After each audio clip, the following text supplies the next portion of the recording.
You're standing in the shadow of the Colosseum in 79 AD, the roar of 50,000 spectators still echoing in your ears.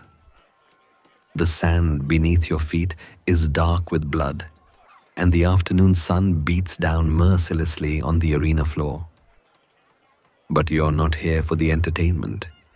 You're here to collect something that wealthy Romans believe can cure the most terrifying disease of their time. Something so valuable that desperate families will pay gladiators trainers a fortune for it. You're here to collect fresh human blood, still warm from the veins of dying warriors. Blood that will be mixed with the finest wine and consumed by Rome's elite in their marble villas. What you're about to discover will make your blood run cold. Because this isn't just a story about ancient superstition. This is the story of how desperation, status, and pseudoscience created one of history's most disturbing medical practices. A practice so grotesque that it would haunt the Roman Empire for centuries, turning grief-stricken families into consumers of human flesh and blood. Before we dive into this dark chapter of human history, I need you to hit that like button and let me know in the comments where you're listening from, because we're about to explore one of ancient Rome's most closely guarded secrets together. And I want to know how this story affects people from around the world. The story begins not in the blood-soaked sand of the Colosseum, but in the marble corridors of a wealthy Roman villa where a family's worst nightmare was about to unfold. Marcus Aurelius Corvus was everything a Roman father aspired to be. A successful merchant who had built his fortune trading in Syrian silk and Indian spices, he owned 3 villas, commanded respect in the Senate, and had secured advantageous marriages for his 2 daughters. But none of his wealth or influence could prepare him for what happened on that humid morning in August, when his 16-year-old son, Gaius, collapsed in the family's garden courtyard. The seizure struck without warning. One moment, Gaius was discussing philosophy with his tutor under the shade of a fig tree. The next, his body was convulsing violently on the marble floor, foam spilling from his mouth as his eyes rolled back, showing only the whites.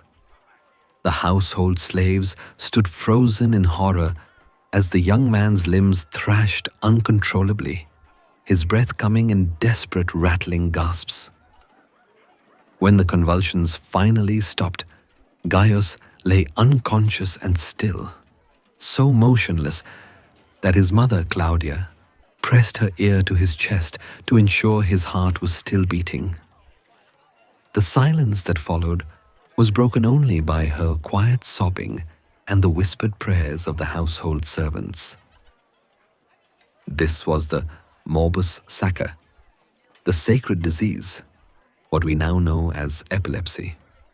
But to the Romans of the 1st century AD, it was far more terrifying than any plague or battle wound. This was a condition that marked its victims as cursed by the gods, possessed by demons, or afflicted by divine punishment for some unspeakable sin. For a family like the Corvus household, this diagnosis carried devastating social consequences. In Roman society, epilepsy wasn't just a medical condition. It was a mark of shame that could destroy marriages, end political careers, and turn respected citizens into social outcasts. The very word epilepsia came from the Greek meaning to seize or to attack. And Romans believed that witnessing a seizure could contaminate observers with the same curse.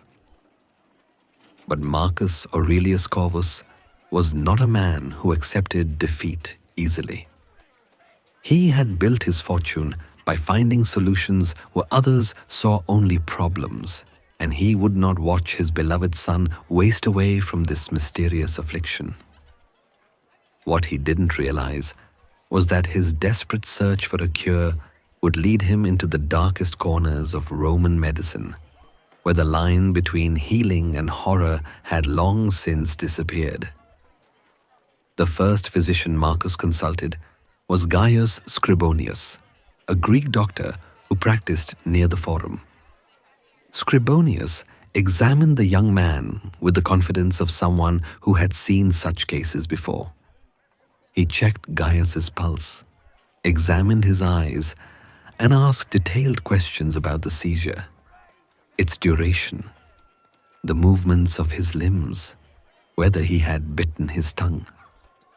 The sacred disease has many faces, Scribonius explained, his voice carrying the authority that came from years of study in Alexandria.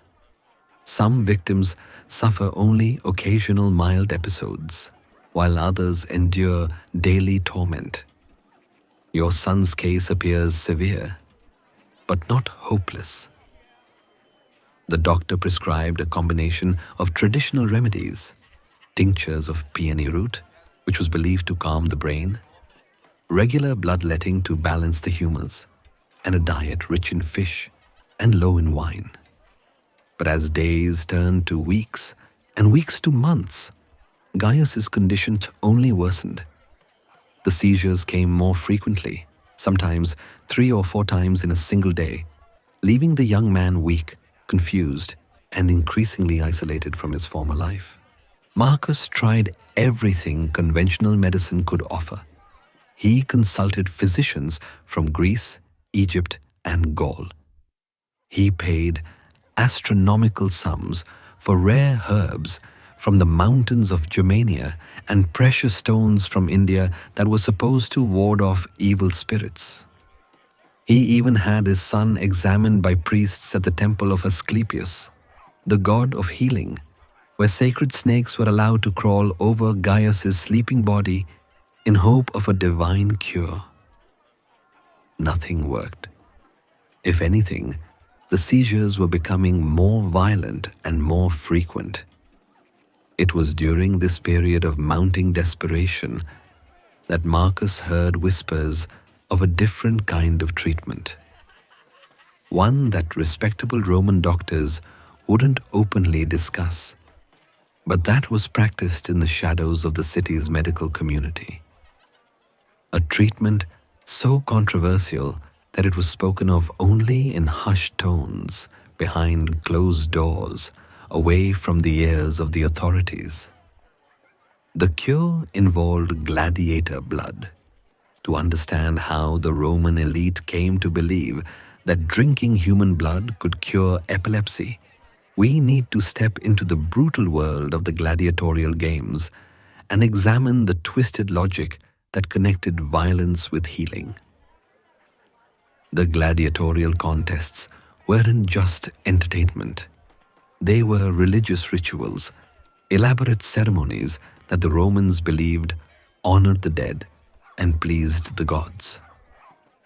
When a gladiator died in the arena, his blood was considered sacred, infused with the warrior's courage, strength, and vital force.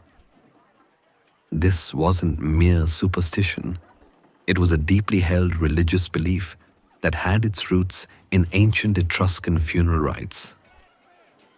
The practice began, according to the historian Pliny the Elder, with the observation that epileptic patients sometimes experienced fewer seizures during times of extreme stress or excitement. Roman physicians theorized that the disease was caused by an excess of cold, wet humors in the brain, and they believed that consuming something hot and vital like fresh human blood could restore the proper balance. But not just any blood would do. It had to come from a gladiator who had died bravely in combat, preferably a young, strong fighter who had shown exceptional courage in his final moments.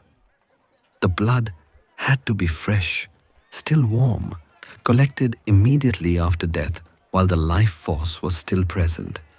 And most importantly, It had to be consumed in a specific ritual manner, mixed with the finest wine and drunk from a silver cup, while the consumer faced east toward the rising sun.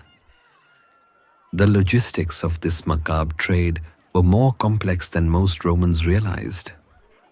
Behind the spectacle of the games lay an elaborate network of trainers, physicians, and merchants who had turned human blood into a luxury commodity. Gladiator schools, like the famous Ludus Magnus, connected to the Colosseum by an underground tunnel, employed specialized staff whose job was to harvest and preserve the blood of fallen fighters. These men, known as cruer collectors, would rush onto the arena floor the moment a gladiator was declared dead, using bronze vessels to catch the blood before it could coagulate or become contaminated with sand. The blood was then transported in sealed amphorae to discreet locations throughout the city, where it was sold to wealthy families through a network of intermediaries. A single collection of fresh gladiator blood could cost as much as a year's wages for a skilled craftsman. More if the gladiator had been particularly famous or had died in an especially dramatic fashion. Marcus Aurelius Corvus first learned about this practice from an unlikely source: his wife's hairdresser, a Greek slave named Thalia, who styled the hair of many wealthy Roman women. During one of her visits to the Corvus villa, Thalia quietly mentioned that her previous mistress had successfully treated her son's epilepsy using the warrior's cure. "She never spoke of it openly," Thalia whispered as she arranged Claudia's hair in an elaborate style befitting a senator's wife. "But I saw her with my own eyes, drinking from a silver cup every morning for 3 months. Her son's seizures stopped completely, and he was able to marry into the family of a consul. So..." The conversation haunted Marcus for days. He had exhausted every conventional treatment, spent a fortune on useless remedies, and watched his son deteriorate before his eyes. What father wouldn't at least consider any option that offered hope, no matter how disturbing? The decision to pursue the gladiator blood treatment wasn't made lightly. Marcus spent weeks researching the practice, consulting with discreet contacts who could verify its effectiveness. He learned that the treatment had been used by some of Rome's most prominent families, including members of the imperial court itself. The Emperor Caligula was rumored to have used gladiator blood to treat his own epileptic episodes, though such information was never confirmed publicly. But the more Marcus learned about the practice, the more complex and troubling it became. The blood had to be obtained through specific channels from gladiators who met strict criteria. And the consumption ritual itself was elaborate and precise, requiring careful timing and specific procedures that, if performed incorrectly, were believed to be not only ineffective but potentially dangerous. Most disturbing of all was the realization that this wasn't a one-time treatment. According to those who practiced it, the gladiator blood cure required regular consumption over many months, sometimes years. Families who started down this path often found themselves trapped in a cycle of dependence that was as difficult to escape as the disease itself. The blood had to be absolutely fresh, no more than a few hours old, which meant that families practicing the cure had to coordinate their treatment schedule with the gladiatorial games. They became regular attendees at the Colosseum, but not for entertainment. They were there on business, waiting for the death that would provide their next dose of medicine. As Marcus contemplated this horrifying prospect, he struggled with a question that would haunt him for the rest of his life. How far was he willing to go to save his son?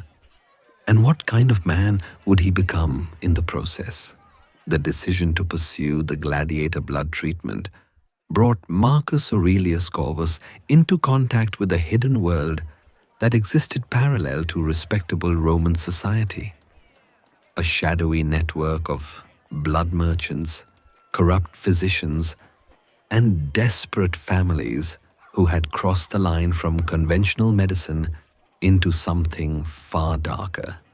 His introduction came through Lucius Caecilius Metellus, a former senator who had lost his political career after his own son's epilepsy became public knowledge. Metellus had been forced to sell his villa and most of his slaves to pay for treatments, but he had eventually found success with the gladiator blood cure. Now, he served as an informal guide for other wealthy families facing the same terrible choice. The first thing you must understand, Metellus explained during a clandestine meeting in the back room of a wine shop near the Tiber, is that this is not medicine as the physicians practice it. This is something else entirely, part ritual, part commerce, part desperate hope. And once you begin, there is no going back to the life you knew before. Metellus's own transformation was evident in his appearance. Once a robust man who commanded respect in the Senate, he now looked gaunt and nervous, his eyes constantly darting toward the door as if expecting unwelcome visitors. The gladiator blood treatment had saved his son, but it had consumed the father. My boy Marcus, he's 22 now, married to a merchant's daughter from Gaul, Metellus continued, his voice taking on a dreamy quality. He hasn't had a seizure in 3 years. He's strong, healthy, everything a father could want. But the cost... He paused, staring into his wine cup. The cost is something I calculate not in gold, but in pieces of my soul. The practical arrangements were handled by a man known only as Sextus the Provider, who operated from a warehouse in the Subura, Rome's most notorious district. Sextus had connections with the gladiator schools, the arena officials, and the network of cruel collectors who harvested blood from the dead fighters. He guaranteed the freshness and quality of his product, but his prices were astronomical and his terms were non-negotiable. Fresh gladiator blood, collected within 2 hours of death, properly preserved and transported, Sextus explained during Marcus's first visit to his warehouse. The building smelled of copper and something else, something sweet and cloying that made Marcus's stomach turn. I can provide regular supplies, but only to clients who can guarantee payment and discretion. Sextus showed Marcus the operation with the pride of a craftsman. Bronze vessels lined one wall, each marked with symbols indicating the gladiator's name, age, manner of death, and time of collection. Slaves worked quietly in the background, straining blood through fine linen to remove impurities and transferring it to smaller amphorae for individual customers. The blood of Titus the Gaul, Sextus said, pointing to one amphora, died yesterday in the 3rd hour, sword thrust to the heart. Very brave death. This will be perfect for your son's first treatment. Young gladiator, a strong constitution, died fighting rather than surrendering. The gods favor such blood. The price was staggering, more than Marcus paid for a year's worth of imported silk. But when he thought of Gaius, now confined to his room most days, too weak and disoriented to participate in family life. The cost seemed irrelevant. The consumption ritual itself was elaborate and precise. According to the instructions provided by Sextus, the blood had to be mixed with wine in specific proportions, 3 parts wine to 1 part blood, and consumed at dawn while facing east. The patient had to fast for 12 hours beforehand and recite specific prayers to Mars, the god of war, asking for the gladiator's strength to pass into his body. Claudia was horrified when Marcus explained the treatment plan. "You're asking our son to drink human blood," she said, her voice barely above a whisper. "What kind of monsters have we become?" But Gaius himself, during one of his lucid periods, agreed to try the treatment. The seizures had robbed him of his dignity, his future, and his hope. If drinking gladiator blood offered even a chance of recovery, he was willing to take it. The first treatment took place on a cold morning in February. Marcus had purchased blood from a Germanic gladiator who had died the previous afternoon, a young man named Arminius who had fought with exceptional courage before falling to his opponent's net and trident. The blood was still fresh, having been stored in ice brought down from the mountains. Gaius drank the mixture without hesitation, though his face went pale and his hands shook as he raised the silver cup to his lips. The taste, he later said, was indescribable, metallic and sweet, and somehow alive, as if the gladiator's spirit was still present in the liquid. The immediate effects were subtle but encouraging. Gaius seemed more alert and energetic than he had been in months. His color improved, and for the first time in weeks, he was able to eat a full meal without feeling nauseous. Most importantly, he went 4 full days without a seizure, the longest period he had experienced since his illness began. But Marcus soon learned that the gladiator blood treatment was not a simple cure. It was an ongoing commitment that would reshape his entire family's life around the brutal schedule of the gladiatorial games. Every few days, they needed fresh blood, which meant maintaining constant contact with Sextus's network, attending the games not for entertainment, but as a business necessity, and living with the knowledge that their son's health depended on the regular deaths of young men in the arena. The psychological toll was enormous.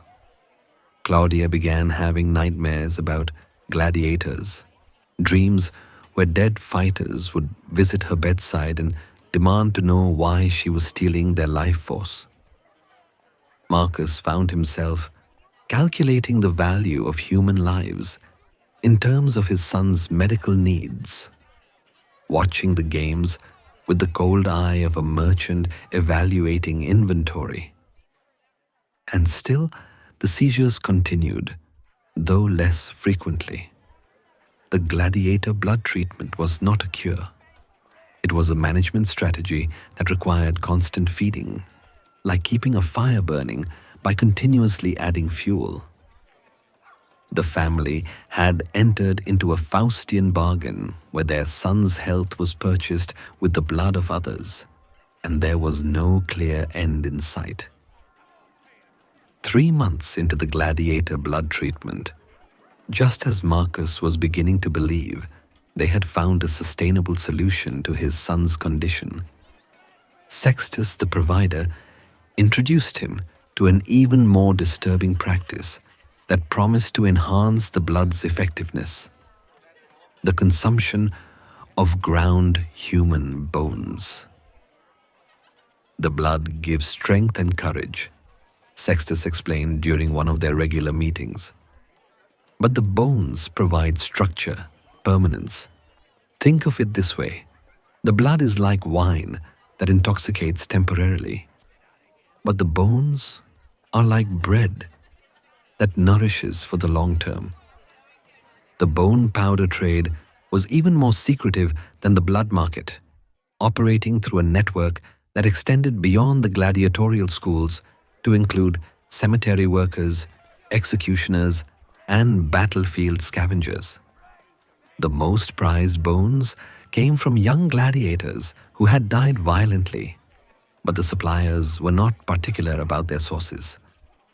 Bones from executed criminals, dead slaves, and even victims of accidents or disease were ground into powder and sold to desperate families. The process was described to Marcus with clinical detachment by Sextus's associate, a former Egyptian embalmer named Kenti, who had brought his expertise in handling human remains to Rome. First, we select bones from the strongest parts of the body: the femur, the humerus, the skull, Kenti explained, gesturing with his stained hands. These bones must be completely clean, boiled to remove all flesh and marrow, then dried in the sun for 7 days. The dried bones were then ground to a fine powder using bronze mortars, a process that could take hours for a single skeleton. The resulting powder was mixed with honey and wine to create a paste that could be consumed daily, providing what practitioners believed was a steady infusion of human strength and vitality. Marcus was shown samples of the bone powder, a grayish-white substance that looked disturbingly similar to the flour used to make bread. Different grades were available, corresponding to the age, health, and manner of death of the source. Premium bone powder from young gladiators cost nearly as much as the blood itself, while cheaper varieties made from executed criminals or disease victims were more affordable but considered less effective. The combination of gladiator blood and bone powder was marketed as the ultimate treatment for epilepsy and other diseases of weakness. Families who could afford both were told they would see dramatic improvements in their loved ones' conditions within weeks. Those who could only afford one were encouraged to alternate between treatments, creating a complex dosing schedule that required careful planning and significant financial resources. But the bone powder practice revealed something even more disturbing about Roman medical beliefs. The idea that consuming human remains could transfer not just physical strength, but also spiritual qualities. Wealthy Romans believed that by ingesting the bones of brave gladiators, they could acquire courage, determination, and resistance to disease. They were, quite literally, trying to consume the character traits they admired in others. This belief extended beyond medical treatment into social enhancement. Some Roman families began using bone powder as a general health supplement, convinced that regular consumption would make them stronger, braver, and more resilient. Children were given small doses mixed with their morning porridge. Pregnant women consumed it to ensure their babies would be born healthy and strong. Even healthy adults took it as a preventive measure against future illness. The social implications were staggering. Rome's elite had created a market in human remains that treated the bodies of the poor, enslaved, and condemned as raw materials for medical consumption. Gladiators, slaves, and criminals were valued not just for their labor or entertainment potential, but for their literal physical substance, their blood, bones, and life force. Marcus struggled with the moral implications of adding bone powder to his son's treatment regimen. The gladiator blood was disturbing enough, but at least it came from warriors who had chosen their fate, however limited their options. The bone powder trade seemed to transform every dead body in Rome into potential medicine, turning the city's cemeteries and execution grounds into a grotesque supply chain for the wealthy. Yet Gaius's condition continued to worry him. While the gladiator blood had reduced the frequency of seizures, it hadn't eliminated them entirely. The young man still suffered episodes 2 or 3 times per week, and his overall health remained fragile. If bone powder could provide the additional boost needed for a complete recovery, was Marcus justified in rejecting it on moral grounds? The decision was ultimately made by Gaius himself. During a family dinner where the bone powder treatment was being discussed, the young man looked directly at his father and said, "I have already drunk the blood of dead men. How much deeper into darkness can we go? If there is a chance this will end my suffering, I will try it." And so the Corvus family descended further into Rome's medical underworld, adding daily doses of ground human bones to their son's already horrifying treatment regimen. They had crossed a line from which there would be no return, transforming themselves from a respectable Roman family into consumers of human flesh and blood. But they were not alone. As Marcus would soon discover, their practices were part of a much larger phenomenon that had infected Roman society at every level, from the imperial palace to the humblest merchant's shop. The consumption of human remains had become not just a medical treatment but a social marker, a way for the wealthy to demonstrate their commitment to their families and their willingness to do whatever was necessary to maintain their status and health. What Marcus Aurelius Corvus didn't know when he began treating his son with gladiator blood and bone powder was that he was following in the footsteps of some of Rome's most powerful figures, including members of the imperial family itself. The practice of consuming human remains for medical purposes wasn't confined to desperate families in the city's wealthy districts. It had reached the very pinnacle of Roman society. The revelation came through Metellus, his guide into the shadowy world of blood medicine. During one of their regular meetings, the former senator shared information that he claimed came from sources within the imperial palace itself. "You think you're engaging in something shameful and secret?" Metellus said, his voice dropping to barely above a whisper. "But this practice has imperial approval, even imperial participation. The divine Augustus himself was treated with gladiator blood during his final illness." According to Metellus's sources, the Emperor Augustus had suffered from what physicians described as falling sickness of the mind, episodes of confusion, trembling, and loss of consciousness that may have been epileptic seizures or perhaps small strokes.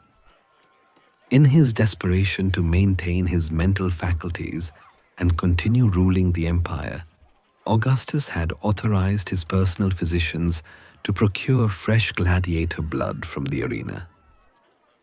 The imperial treatments were conducted with elaborate secrecy and ceremony. Special gladiatorial contests were arranged at the palace, with condemned criminals forced to fight to the death in the private arenas. The blood was collected by the emperor's own physicians and mixed with the finest wines from his personal collection. The consumption ritual took place in Augustus's private chambers, attended only by his most trusted advisors and medical staff. But the imperial connection went deeper than just Augustus. Metellus claimed that both Caligula and Claudius had used similar treatments, and that Nero had actually expanded the practice to include consuming the flesh as well as the blood of gladiators.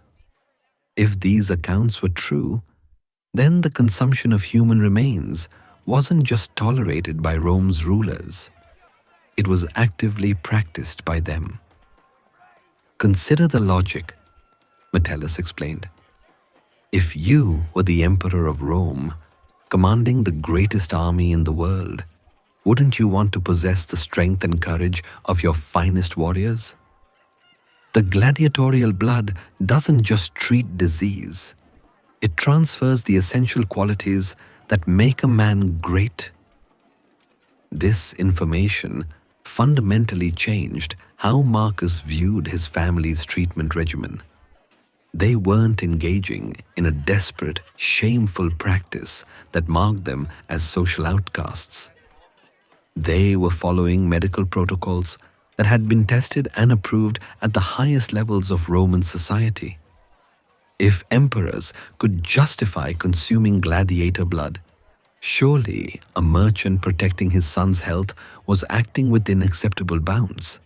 But the imperial connection also revealed the true scale of the human remains trade in Rome. If the palace required regular supplies of fresh blood and bone powder, and if other wealthy families throughout the empire were following similar practices, then the demand for human remains must have been enormous. The gladiatorial games, already a massive industry, had become something even more sinister, a systematic harvesting operation that treated human beings as medical supplies. Marcus began to understand why the gladiatorial schools had expanded so dramatically during his lifetime. It wasn't just that Romans had developed a greater appetite for entertainment. The schools were responding to medical demand as much as popular enthusiasm.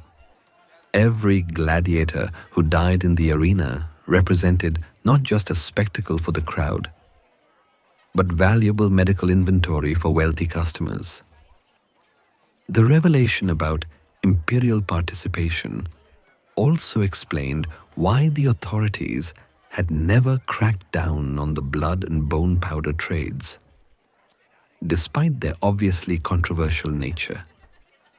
Roman law was complex when it came to the treatment of human remains, but it generally prohibited the desecration of bodies and required proper burial or cremation of the dead. However, if emperors themselves were authorizing the consumption of human blood and bones, then such practices couldn't be considered illegal.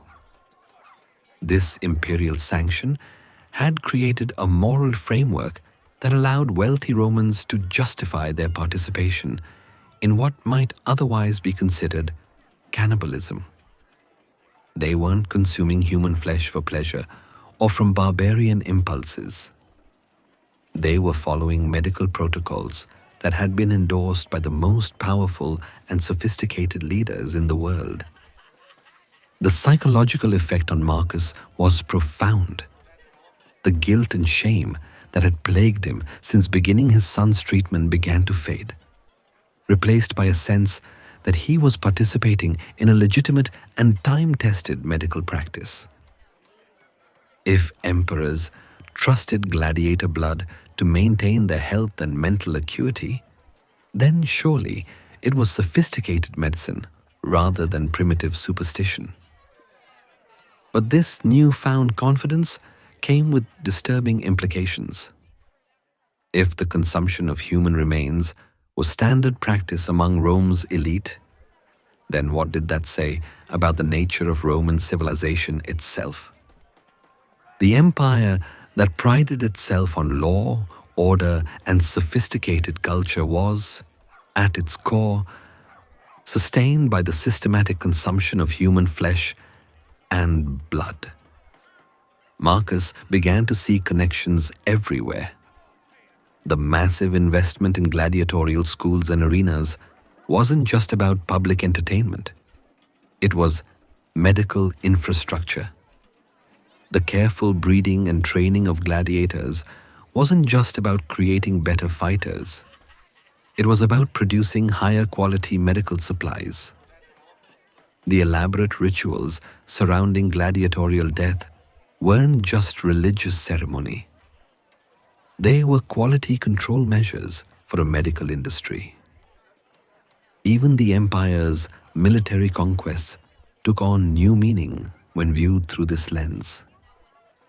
Every battlefield produced potential medical supplies in the form of dead warriors whose blood and bones could be harvested.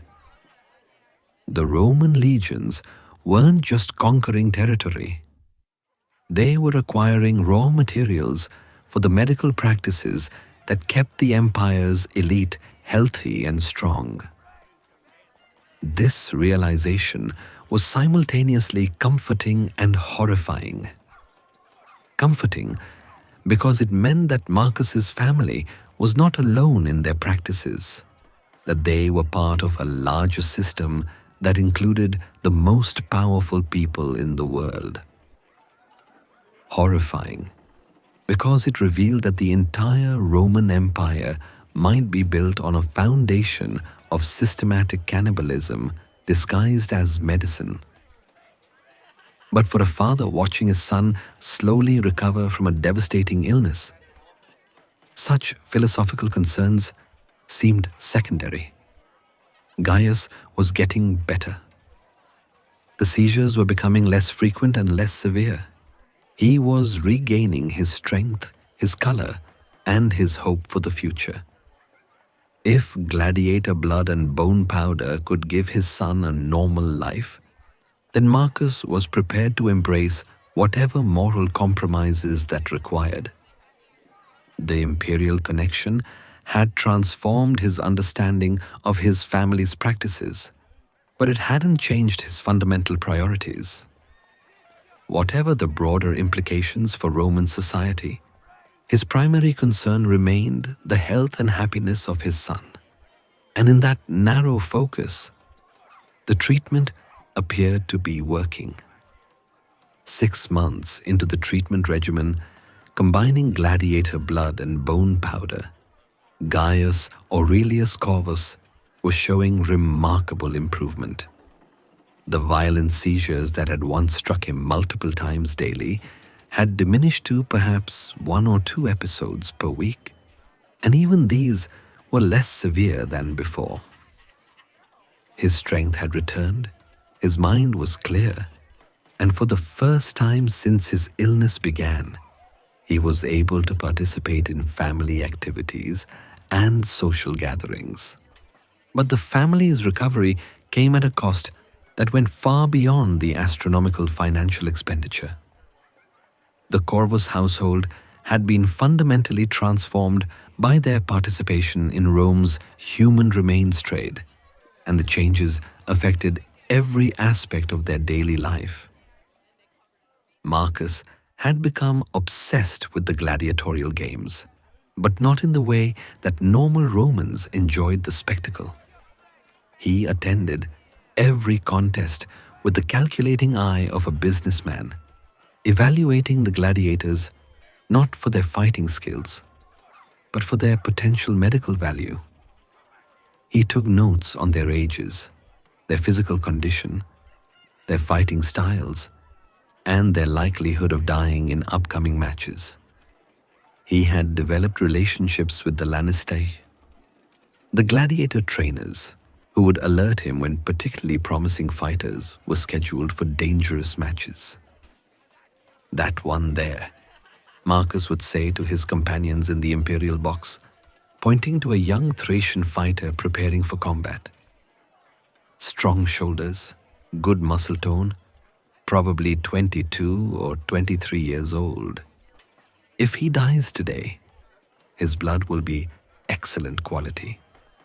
Such conversations had become natural to him, though he noticed that other spectators often looked uncomfortable when he spoke so casually about the commercial value of human death.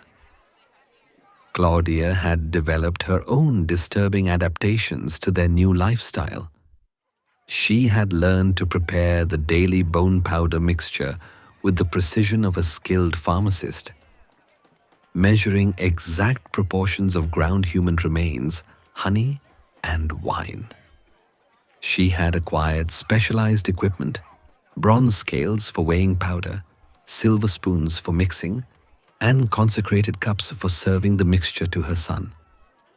What had once been a woman's domain of normal food preparation had become something between a medical laboratory and a religious shrine. The household slaves had been sworn to secrecy about the family's medical practices, but their behavior revealed the psychological strain of participating in such activities. Some became withdrawn and nervous, refusing to make eye contact with family members.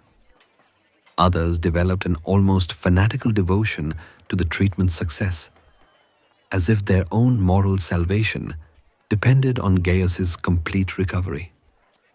The normal rhythms of domestic life had been replaced by an atmosphere of secrecy, guilt, and desperate hope. Even Gaius himself, despite his physical improvement, showed signs of psychological transformation. He had developed an unusual relationship with violence and death that concerned his parents. He spoke frequently about the gladiators whose blood he had consumed, referring to them by name and describing their deaths with disturbing familiarity. He claimed he could sometimes feel their courage and strength flowing through his veins, and he had begun practicing sword combat in the family's courtyard, saying he wanted to honor the warriors who had given their lives for his health. "I dream about them sometimes," Gaius confided to his father during one of their evening walks in the villa's garden. "Titus the Gaul, Marcus the German, Arminius the Thracian. They come to me in my sleep, and we fight together against invisible enemies. I think they want me to be worthy of their sacrifice." Such conversations troubled Marcus deeply. His son was recovering from epilepsy, but he seemed to be developing an unhealthy obsession with violence and death. The gladiator blood that was healing his body appeared to be affecting his mind in unexpected ways. The financial cost of the treatment was becoming unsustainable. Marcus had already spent more than half of his liquid wealth on blood and bone powder, and the ongoing expenses showed no sign of decreasing. Sextus the provider had raised his prices twice, explaining that increased demand from other wealthy families was driving up the cost of premium gladiator blood. The bone powder suppliers had formed a cartel that controlled prices throughout the city, making it impossible to find cheaper alternatives. Marcus was forced to sell one of his 3 villas and liquidate his holdings in several trading ventures. His business partners began to question his judgment when he declined profitable opportunities in order to maintain his medical budget. Some whispered that the stress of his son's illness had affected his business acumen, not knowing that his priorities had been completely reorganized around maintaining access to human remains. The social consequences were equally serious. While the consumption of gladiator blood was practiced by many wealthy Roman families, it remained a secretive activity that was never discussed openly.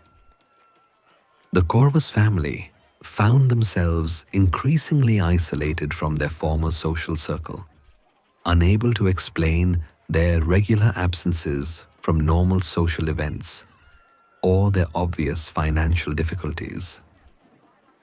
Friends and relatives who had once been regular visitors to the villa began to sense that something was wrong, though they couldn't identify exactly what had changed. The family's conversation had become strained and unnatural, filled with awkward silences and careful evasions. Dinner invitations were declined with vague explanations about Gaius's health needs. Wedding celebrations and religious festivals were attended briefly or avoided entirely. Claudia's relationship with her female friends suffered particularly badly. Roman women typically shared intimate details about their family's health concerns, but she could never explain the true nature of her son's treatment. When asked about Gaius's improvement, she could only offer vague references to new medical approaches and experimental treatments. Her friends began to suspect that she was hiding something shameful, leading to gossip and speculation that further isolated the family. But perhaps most disturbing of all was the way the treatment had changed the family's relationship with human suffering and death. They had become dependent on tragedy. Gladiators had to die for their son to live. Every successful day in Gaius's recovery represented the death of young men in the arena. They found themselves hoping for violent, bloody contests that would provide fresh supplies of medical ingredients. Marcus realized that they had crossed a moral line from which there might be no return. They were no longer simply a family dealing with illness. They had become active participants in a system that treated human beings as consumable medical supplies.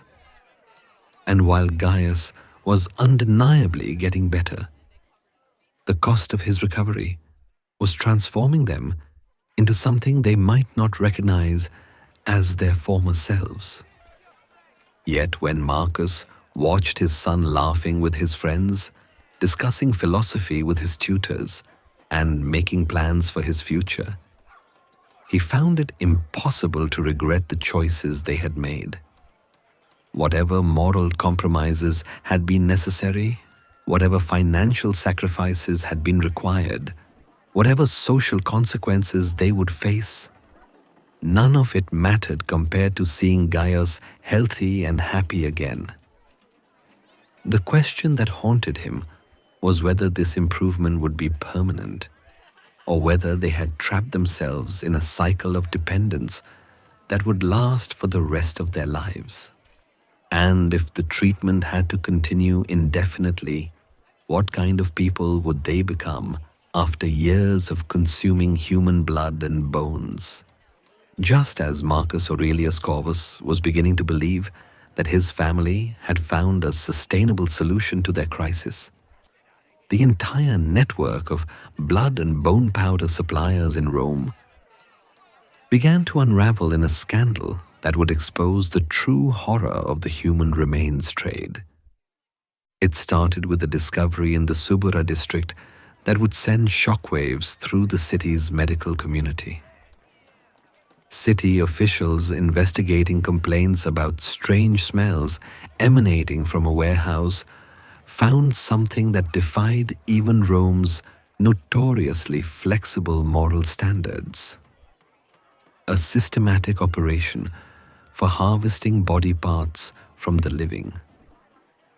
The warehouse belonged to a supplier known as Quintus the Efficient, who had built a reputation for providing the freshest possible gladiator blood and the highest quality bone powder.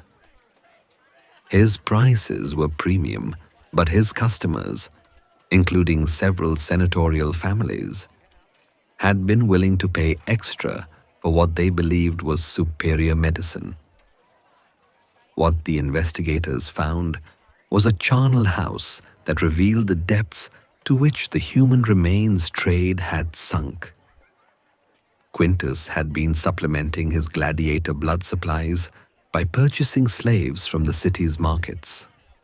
Healthy young men and women who were killed specifically for their blood and bones. The victims were kept in underground cells, fed a special diet designed to improve the quality of their blood, and then executed according to a schedule that matched his customers' medical needs. We found evidence of at least 40 murders, reported Gaius Suetonius Paulinus, the urban praetor assigned to investigate the case. Men, women, some barely past childhood, all killed to supply blood to wealthy families who believed they were purchasing gladiator remains. The operation was so systematic that Quintus kept detailed records of each victim's age, health, and the customer who received their remains. The investigation revealed that Quintus's operation was just one node in a much larger network of suppliers who had moved beyond harvesting blood from arena deaths to actively murdering people for their medical value. Cemetery workers were exhuming fresh graves to harvest bones. Executioners were selling the remains of criminals to medical suppliers instead of disposing of them properly. Some suppliers had even begun kidnapping citizens from the streets, killing them and processing their bodies for sale to unsuspecting customers.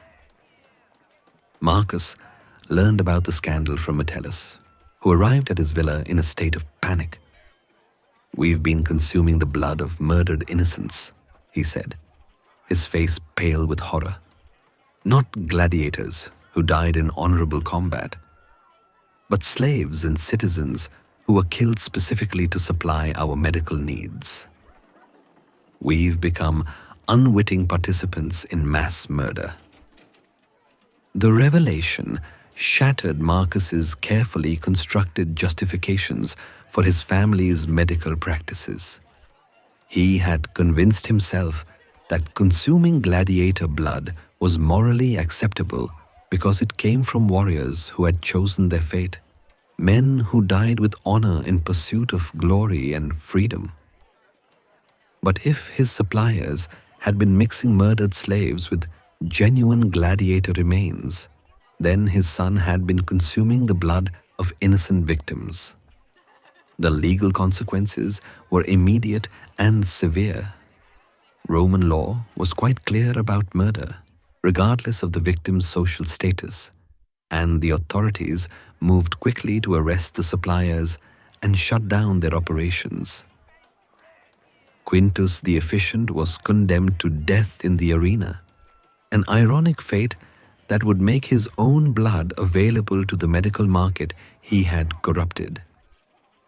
But the legal response created a supply crisis that threatened the health of everyone who depended on blood and bone powder treatments. Legitimate suppliers like Sextus the Provider were subjected to intensive investigations that disrupted their operations. Many customers, fearing legal repercussions, stopped purchasing human remains entirely. The price of verified gladiator blood increased dramatically as demand far exceeded the limited supply available from arena deaths. Marcus faced an agonizing decision. Gaius's seizures had been almost completely eliminated by the blood and bone powder treatment, but maintaining his health required regular doses of human remains. If they stopped the treatment, there was every reason to believe that his epilepsy would return with full force. But continuing the treatment meant participating in a system that had been revealed as fundamentally corrupt and murderous. The moral implications became even more complex when Marcus learned that some of the blood his son had consumed had definitely come from murdered victims. Sextus admitted that he had occasionally purchased supplies from Quintus when arena deaths were insufficient to meet customer demand. There was no way to determine which doses had been legitimate gladiator blood and which had been the blood of innocents. But it was clear that Gaius had unknowingly consumed the life force of people who had been murdered specifically to provide his medicine. "How can we continue?" Claudia asked during one of the family's increasingly desperate discussions about their options. "Every time Gaius drinks gladiator blood, we risk participating in murder. But if we stop, we'll be condemning our son to return to the hell of constant seizures. What kind of choice is that? The scandal had also exposed the true scale of the human remains trade in Rome. Investigators estimated that hundreds of people had been murdered over the past several years to supply the medical market, and that the trade had generated millions of denarii in profits for suppliers and their criminal partners. The practice that Marcus had thought involved perhaps dozens of wealthy families actually included hundreds or thousands of customers throughout the empire. Even more disturbing was the discovery that some suppliers had been adulterating their products to increase profits. Pig blood was mixed with human blood to stretch supplies. Animal bones were ground with human bones to increase volume. Some gladiator blood contained no human blood at all, consisting entirely of pig blood mixed with iron filings to create the metallic taste that customers expected. This revelation raised horrifying questions about the effectiveness of the treatments that had seemed to help Gaius. Had his improvement been real, or was it the result of consuming pig blood and animal bones? If the treatment that had restored his health was actually fake, then what explained his recovery? And if it was real, then how many innocent people had died to provide the genuine human remains that had cured his epilepsy? The scandal destroyed the carefully maintained secrecy that had protected the human remains trade. Wealthy families who had once discreetly shared information about suppliers now found themselves under investigation by the authorities. Names of customers were discovered in suppliers' records and made public during trials. The social shame that Marcus had feared when his son's epilepsy was first diagnosed was nothing compared to the disgrace of being identified as a consumer of murdered victims' blood. But for all the horror and moral revulsion that the scandal generated, one fact remained unchanged. Gaius was still healthy. Whatever he had consumed, whatever crimes his family had unknowingly supported, whatever innocent people had died to provide his medicine, the seizures that had once threatened to destroy his life had largely disappeared. The treatment had worked, even if its foundations were built on systematic murder and deception. As Rome struggled to come to terms with the revelation of mass murder hidden within its medical system, Marcus faced the most difficult decision of his life. Should he risk his son's health to maintain his moral principles? Or should he continue a treatment that had proved effective, knowing that it might require the deaths of innocent people? The answer would determine not only Gaius's future, but the kind of man Marcus would become, and the legacy his family would leave in a city that was beginning to question the true cost of its most desperate medical practices. In the aftermath of the murder scandal that destroyed Rome's human remains trade, Marcus Aurelius Corvus made a decision that would haunt him for the rest of his life. Despite knowing that the treatment had been built on systematic murder, despite understanding the moral horrors his family had unknowingly supported, he chose to continue seeking gladiator blood for his son. The decision wasn't made lightly or quickly. Marcus spent weeks agonizing over the implications, consulting with philosophers, physicians, and religious advisors about the ethical dimensions of his choice. But ultimately, his reasoning came down to a simple calculation. Gaius was healthy now, perhaps for the first time in years, and stopping the treatment would almost certainly condemn him to return to the devastating seizures that had nearly destroyed his life. I cannot sacrifice my son's health for the sake of abstract moral principles, Marcus told Claudia during one of their late-night discussions. The murders were horrible, but they were committed by criminals who deceived us. Our choice now is whether to let Gaius suffer for crimes we didn't commit and didn't intend to support. Finding suppliers became exponentially more difficult after the scandal. Most of the established networks had been destroyed by arrests and investigations. Sextus the provider had fled Rome entirely, taking his operation to the provinces where law enforcement was less stringent. The remaining suppliers charged astronomical prices and demanded payment in advance, knowing that desperate customers had few alternatives. Marcus was forced to develop his own network of contacts within the gladiatorial schools. He began attending the games not just as a customer, but as a participant in the blood collection process. He learned to time his arrivals to coincide with the most violent contests, to identify gladiators who were likely to die, and to negotiate directly with the cruel collectors who harvested blood from the arena floor. The process was degrading and dangerous. Marcus, once a respected merchant who commanded deference from his business associates, found himself begging arena workers for access to fresh blood. He carried heavy purses of gold to bribe officials who might otherwise report his activities to the authorities. He waited in the tunnels beneath the Colosseum like a scavenger, hoping for deaths that would provide the medicine his son needed.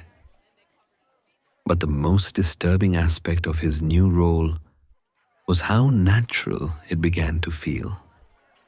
After months of personally negotiating for gladiator blood, Marcus had developed a professional detachment toward human death that would have horrified his former self. He could watch young men die in the arena and immediately calculate the medical value of their remains.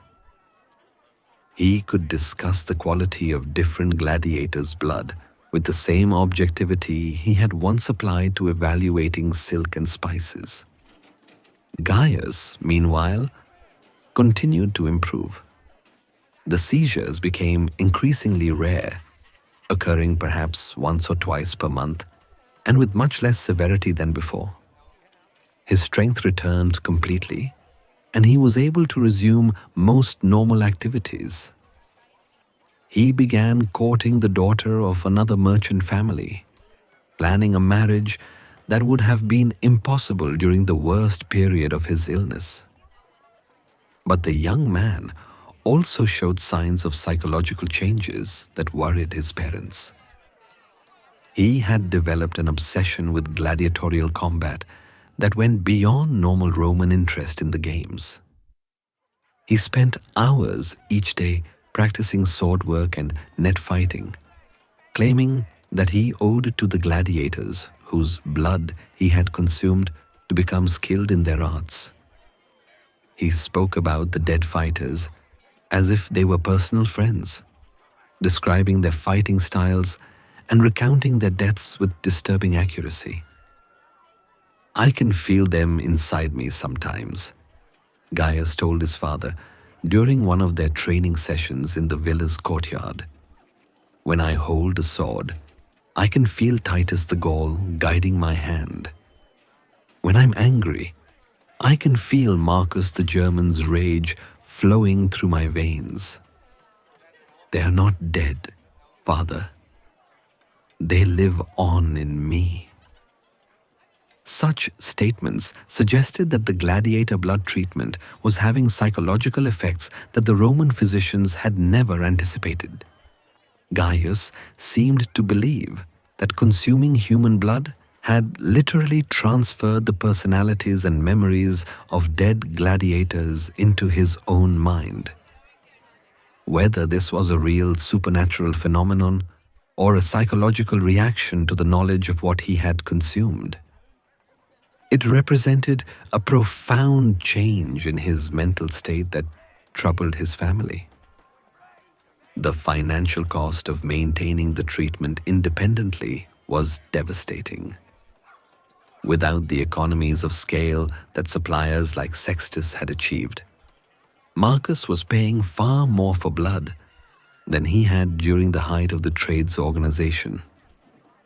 He was forced to sell his remaining properties, liquidate his business investments, and even borrow money against his family's future earnings to maintain access to gladiator blood. The social consequences were equally severe. The scandal had made consumption of human remains a topic of public discussion and moral condemnation. Families who had once practiced the treatment discreetly now found themselves social pariahs if their participation became known. Marcus's business relationships suffered as partners distanced themselves from someone who was known to purchase human blood. Invitations to social events stopped coming. Old friends crossed the street to avoid conversation.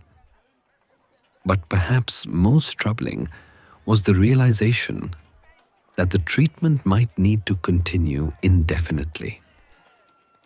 Roman physicians had no understanding of epilepsy as a neurological condition that could potentially be managed through other means. They viewed the gladiator blood as addressing a fundamental imbalance in Gaius's constitution that would require ongoing correction. If this understanding was correct, then the family had committed themselves to a lifetime of procuring human blood, with all the moral and practical complications that entailed. The psychological toll on the entire family was enormous. Marcus had become someone he barely recognized, a man who calculated the value of human life in terms of medical utility, who attended public executions hoping to negotiate for fresh blood, who had transformed his son's bedroom into something resembling a shrine to dead gladiators. Claudia had developed elaborate religious rituals around the preparation and consumption of human remains, praying to gods she wasn't sure would listen to requests for blessing such practices. Even the household slaves had been permanently changed by their participation in the family's medical practices. They had been sworn to secrecy about activities they found morally repugnant, creating an atmosphere of guilty complicity that affected every aspect of domestic life. Some had requested transfers to other households rather than continue participating in the preparation of human blood and bone powder. As Gaius approached his 18th birthday, healthy, strong, and planning his marriage, Marcus reflected on the journey that had brought his family to this point. They had saved their son's life and preserved his future, but they had paid a price that went far beyond money. They had become active participants in a system that treated human beings as medical supplies, and they had lost much of their own humanity in the process. The question that haunted Marcus was whether they could ever return to the people they had been before Gaius's illness began. Could a family that had consumed the blood and bones of dozens of dead people ever fully rejoin civilized society? Could they maintain relationships with people who didn't know their secret? Could they find peace with the knowledge of what they had done to save their son?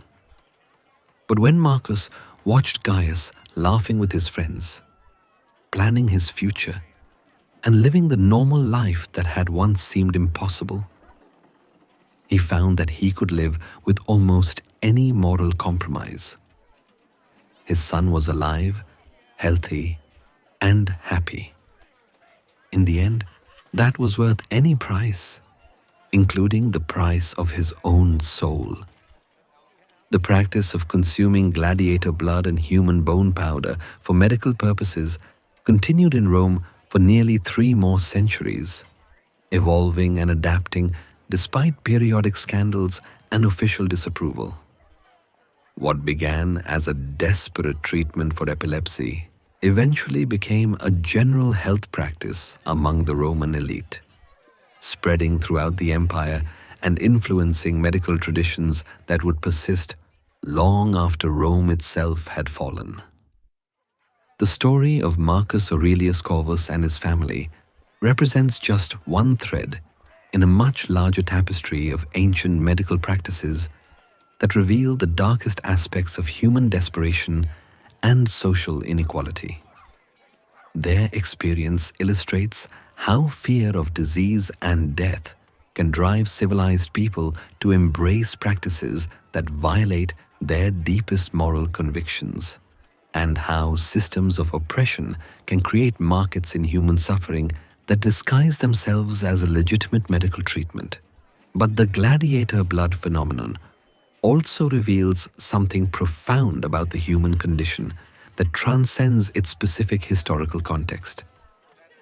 The same psychological forces that drove Roman families to consume human remains, the desperate love of parents for their children, the willingness to sacrifice anything for health and security, the human capacity to rationalize horrific practices when they serve our immediate needs, continue to shape medical and social practices in our own time.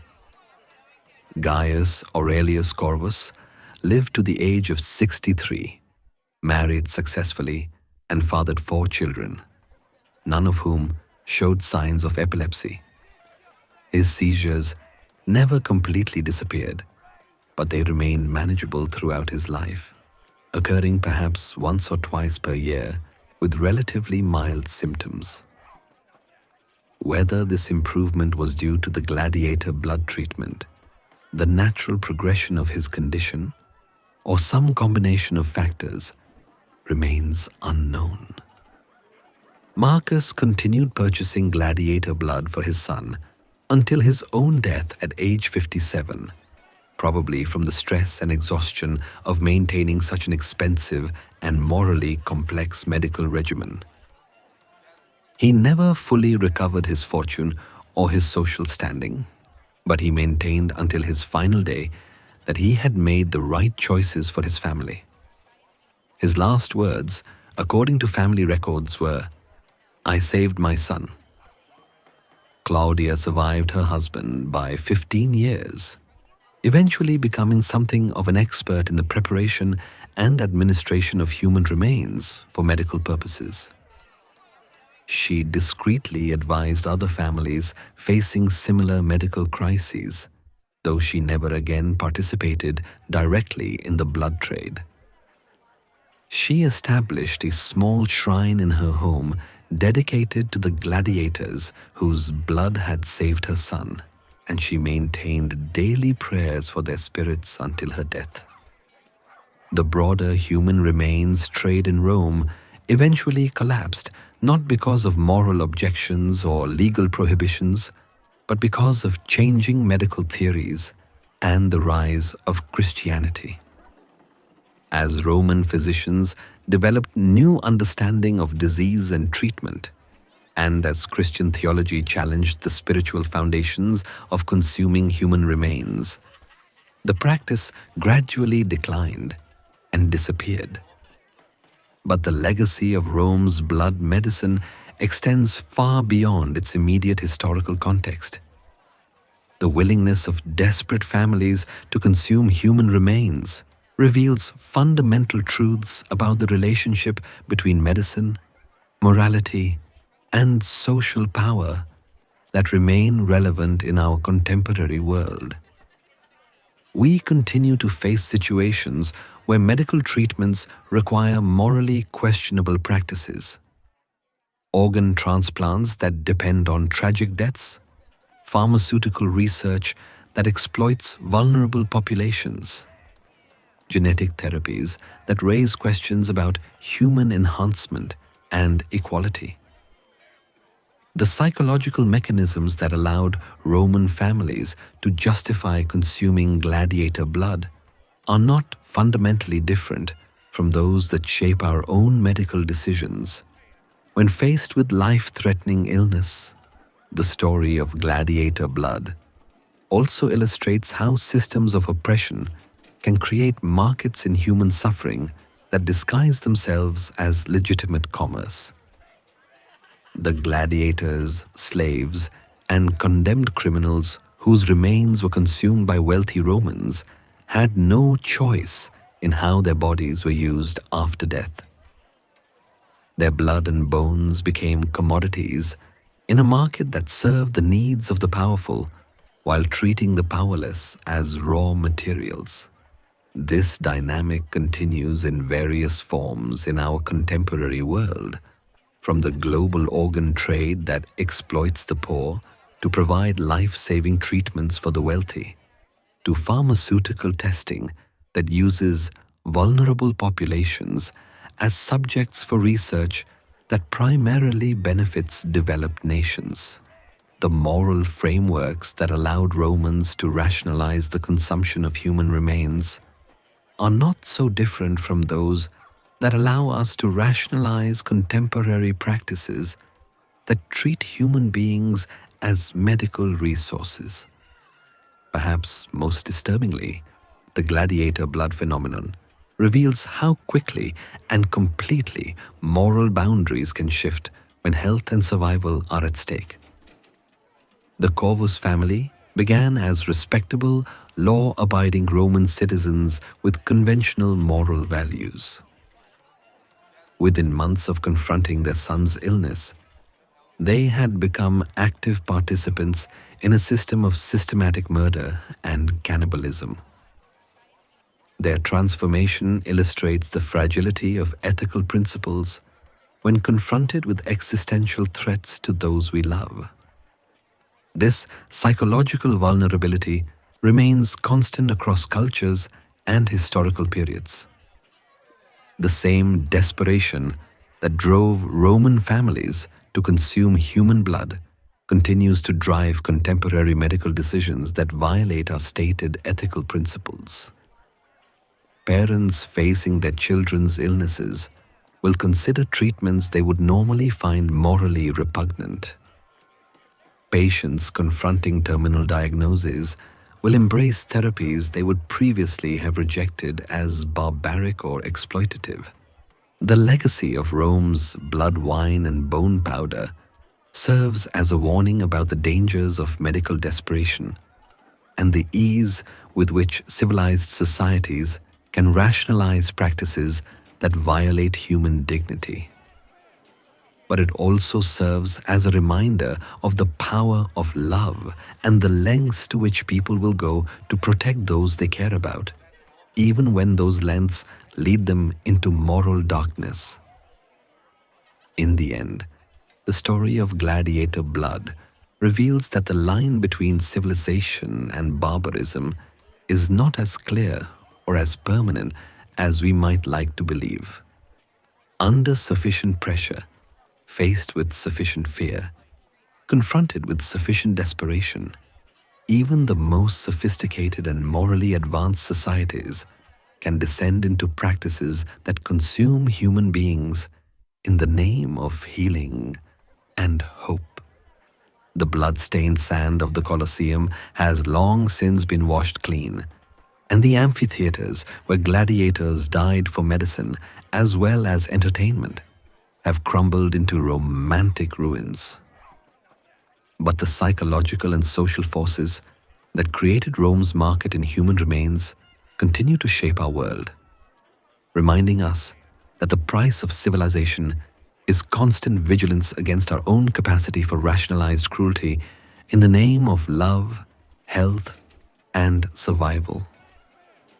The disturbing truth that emerges from this dark chapter of Roman history is not just that people will do horrible things when desperate, but that they will do them while maintaining their sense of moral righteousness and civilized superiority.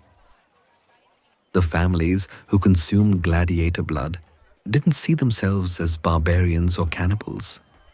They saw themselves as loving parents using the best available medical treatment to save their children. That capacity for moral self-deception, for transforming acts of consumption and exploitation into expressions of love and care, represents perhaps the most dangerous aspect of human nature. It allows us to participate in systems of oppression while maintaining our self-image as good people. It enables us to consume the suffering of others while congratulating ourselves on our compassion and sophistication. The legacy of Rome's blood wine serves as a permanent reminder that our capacity for both cruelty and self-justification is limited only by our imagination and our desperation. In that recognition lies both a warning about the darkness we are capable of embracing and a challenge to build systems of medicine and society that protect human dignity even in our most desperate moments. The gladiators, whose blood was consumed by wealthy Roman families, deserve to be remembered not just as victims of an ancient medical practice, but as human beings whose suffering reveals enduring truths about power, medicine, and the price of healing in an unequal world. Their blood may have been consumed centuries ago, but their story continues to flow through the veins of human history, carrying lessons that remain as relevant today as they were in the shadow of the Colosseum.